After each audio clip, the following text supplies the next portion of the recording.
మాట్లాడదాం. మిగతా ప్యానెల్ సభ్యులు కూడా ఉన్నారు. దుగ్గిశెట్టి సుజయ్ బాబు గారు జాయిన్ అయ్యారు, అదేవిధంగా పసుపులేటి సురేష్ గారు జాయిన్ అయ్యారు. రాఘవేంద్ర గారు ఒక్క నిమిషం, దుగ్గిశెట్టి సుజయ్ బాబు గారితో మాట్లాడదాం. సుజయ్ బాబు గారు ఎలా చూస్తారు ఈ వరుస సమావేశాలు అవి కూడా నిర్వహిస్తూ వస్తున్నారు జగన్మోహన్ రెడ్డి? అంటే ఒకవైపు డైవర్షన్ పాలిటిక్స్ నడుస్తున్నాయి, వైసీపీ దానికి ప్లాన్ చేసిందని చెప్పేసి టీడీపీ అంటున్నప్పటికీ కూడా ఇంకేమైనా కొత్త ప్లాన్స్ ఉన్నాయా? మళ్ళీ ఒకవేళ అసెంబ్లీకి రాకపోతే చర్యలు తీసుకుంటే గనక మళ్ళీ ఎన్నికలకు వెళ్దామని జగన్మోహన్ రెడ్డి కామెంట్స్ వెనకున్నటువంటి ఆంతర్యం ఏంటి? ఆయన మేము వెళ్ళొద్దు అని చెప్పలేదు, కావాలంటే వెళ్ళండి అని కూడా ఆయన చెప్తున్నారు. ఎవరైతే అసెంబ్లీకి వెళ్లాల్సిన ఎమ్మెల్యేలు వాళ్ళు ఉన్నారు వాళ్ళకి సంబంధించి కూడా ఆయన ఈ వ్యాఖ్యలు చేశారు. ఎలా చూడాలి ఈ వరుస సమావేశాలని సుజయ్ గారు? చందు గారు నమస్తే. అందులో ఈ కార్యక్రమంలో పాల్గొన్న మిగతా ప్యానెల్ సభ్యులందరూ కూడా నమస్కారాలు తెలియజేస్తున్నాను. ముందుగా మనం చూసుకున్నట్లయితే ఈరోజు జగన్మోహన్ రెడ్డి గారు కానీ వైఎస్ఆర్సీపీ శ్రేణులు కానీ చెప్పండి వినిపిస్తుంది. వైఎస్ఆర్సీపీ శ్రేణులు కానీ ఇప్పుడు కీలక సమావేశాన్ని ఎల్లుండి కీలక సమావేశాన్ని నిర్వహించుకునే దిశగా ఈరోజు అడుగులు పెడుతున్నారు. ఈరోజు మనం చూసుకున్నట్లయితే ఇందాక మన తెలుగుదేశం పార్టీ నాయకులు చెప్పినట్టు ఈరోజు జగన్మోహన్ రెడ్డి గారి పరిస్థితి ఎంత దయనీయంగా ఉందంటే 60 రోజుల పాటు ఎక్కడైనా అసెంబ్లీకి కనుక ఒక శాసనసభ్యుడు రాకపోతే వెంటనే తీసివేసే చర్య అయితే ఆంధ్రప్రదేశ్ రాష్ట్రంలో కానీ శాసనసభలో కానీ అదేవిధంగా మన రాజ్యాంగంలో ఏదైతే పొందుపరుచున్నారో కానీ ఇప్పటికీ 45 రోజుల పాటు ఆయన ఇప్పటి వరకు ఈయన అసెంబ్లీలోకి అడుగు పెట్టలేదు. అసెంబ్లీలో కనీసం ఆయన వాణి వినిపించలేదు.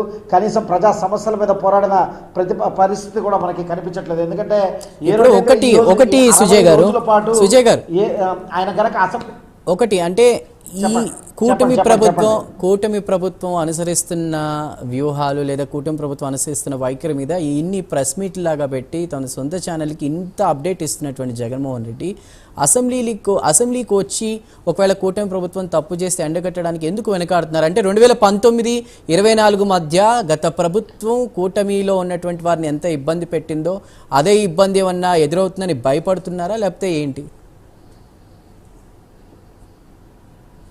ఖచ్చితంగా అంటే మనం చూసుకున్నట్లయితే 2019 నుంచి 2024 వరకు ఏదైతే ఆయన ప్రభుత్వాన్ని నడిపారో ప్రభుత్వం నడిపిన తీరుందో ఈరోజు 2024లో అత్యధిక సీట్లని ఈ కూటమి ప్రభుత్వం ఏర్పరచుకున్న తర్వాత 164 సీట్లు ఈరోజు కూటమి ప్రభుత్వానికి వచ్చిన తర్వాత 11 సీట్లతో అసెంబ్లీలో ఆయనకు ఒక స్థానాన్ని ఏర్పరిస్తే ఈరోజు కనీసం ప్రజలకు విలువ ఇవ్వకుండా ప్రజల పరిష్కారానికి ఒక 2019 నుంచి 24 పాటు 5 సంవత్సరాలు పార్టీని అధికార పక్షంగా ఏదైతే నడిపాడో ఈరోజు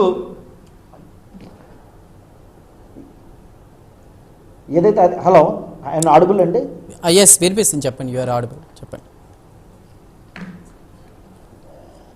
ఏదైతే ప్రతిపక్షంలో నడిపాడో ఈరోజు కనీసం అసెంబ్లీకి కూడా రాని పరిస్థితి ఈరోజు మనం చూస్తున్నామండి. ఎందుకంటే ఈయన రానున్న రోజుల్లో కూడా అసెంబ్లీకి రాడు కానీ శాసన మండలికి వాళ్ళ ఎమ్మెల్సీలను పంపించి శాసన మండలిలో మాట్లాడుతున్నాడు. ఎందుకంటే ఇక్కడ డైరెక్ట్గా ప్రజలు తిరస్కరించిన పార్టీ అండి వైఎస్ఆర్సీపీ పార్టీ. ఈరోజు మనం చూసుకున్నట్లయితే ఈరోజు ఖచ్చితంగా మనకి రానున్న రోజుల్లో కూడా కనీసం ఈ 60 రోజుల పాటు ఆయన అసెంబ్లీకి రాకపోతే ఎక్కడైతే అనర్హత వేటు వేస్తారో అనర్హత వేటు వేస్తే తిరిగి మళ్ళా కనుక రాజకీయాలు కనుక నిర్వహిస్తే కనీసం పులివెందులో కూడా ఈసారి గెలిచే పరిస్థితి కనిపించడం లేదండి. అదేవిధంగా రానున్న రోజుల్లో కూడా వాళ్ళకి ఒకటే ఒక అజెండా అండి. ఇప్పుడు మనం సాక్షి టీవీ కనుక మనం చూసుకున్నట్లయితే వాళ్ళు పెద్ద స్కాములు జరిగాయనో పెద్ద ఇబ్బందులు జరిగాయనో పెద్ద ఇవి వచ్చాయని చెప్పి మనకి చూపించట్లేదండి. ఏదో చిన్న దొంగతనాలు చిన్న ఇవన్నీ అవి ప్రజాస్వామ్యంలో ఆటోమేటిక్గా జరుగుతుండే వాటిల్ని తప్ప ఈ తెలుగుదేశం పార్టీ జనసేన పార్టీ భారతీయ జనతా పార్టీల కూటమి గవర్నమెంట్ వచ్చిన తర్వాత ఇప్పటి వరకు ఎటువంటి అవాంఛనీయ సంఘటనలు కానీ ఎటువంటి పెద్ద నేరాలు కానీ పెద్ద ఘోరాలు కానీ జరగలేదండి. జరిగితే కదా ప్రజల ముందరకు వచ్చి ఆయన మాట్లాడాల్సింది, కెమెరాల ముందరకు వచ్చి ఆయన మాట్లాడాల్సింది. కనీసం మాట్లాడలేని పరిస్థితులు ఈరోజు జగన్మోహన్ రెడ్డి గారు ఉన్నారంటే మీ చేతిలో ఒక సాక్షి టీవీ ఉంది, మీ చేతిలో ఒక సాక్షి మీడియా ఉంది.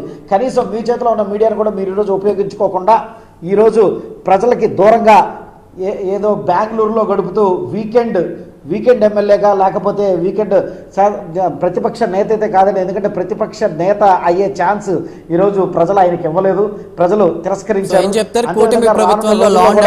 2 రోజుల్లో మనకు జరగనున్న కీలక సమావేశంలో కూటమి ప్రభుత్వం మీరు చూసుకుంటే లా అండ్ ఆర్డర్ బాగాలేకపోతే ఈరోజు జగన్మోహన్ రెడ్డి జనాల మధ్యలోకి రావచ్చు కదా. జనాల మధ్యలోకి రావచ్చు కదండి జగన్మోహన్ రెడ్డి, ఎందుకు రావట్లేదు? జగన్మోహన్ రెడ్డి రావడానికి ఎందుకు భయపడుతున్నాడు? కనీసం ఒక ప్రెస్ మీట్ ఫేస్ చేయలేకపోతున్నాడు, కనీసం అసెంబ్లీకి రాలేకపోతున్నాడు, ఒక సమావేశాన్ని తీసుకురాలేకపోతున్నాడు. ఇవన్నీ ఎందుకు చేస్తున్నాడు? ఎందుకంటే ఆయనకి ఎక్కడ అనిశ్చిత అనేది మా గవర్నమెంట్లో కనిపించలేదనే మనం అనుకోవాలండి ఈ విధంగా చూసుకున్నట్లయితే కూడా. రైట్, జగన్మోహన్ రెడ్డి అదే విధంగా రానున్న రోజుల్లో కూడా అసెంబ్లీకి ఇప్పుడు రాకపోవడానికి పవన్ కళ్యాణ్ మాట్లాడే గారిని ఈ రోజైతే ఇవ్వరేమో అని పవన్ కళ్యాణ్ గారిని అయితే